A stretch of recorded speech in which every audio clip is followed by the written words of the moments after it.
নতুন অধ্যায়ে প্রবেশ করছে বাংলাদেশ, আর থাকছে না গুম খুনের রাজনীতি।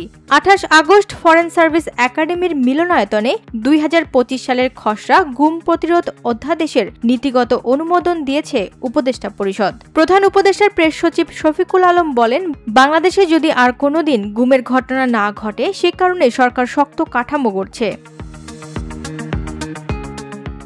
এছাড়াও বৈঠকে চিলাহাটি, দৌলতগঞ্জ ও তেগামুখ স্থলবন্দর বন্ধ ঘোষণা করা হয়। বৈঠকে আরেকটি গুরুত্বপূর্ণ সাংস্কৃতিক সিদ্ধান্ত এসেছে। লালন শাহের তিরোধান দিবস এখন থেকে ক শ্রেণীভুক্ত দিবস হিসেবে সরকারিভাবে উদযাপিত হবে। পূর্বে শুধুমাত্র রবীন্দ্রনাথ ঠাকুর ও কাজী নজরুল ইসলামের জন্মমৃত্যু দিবস এই মর্যাদা পেত।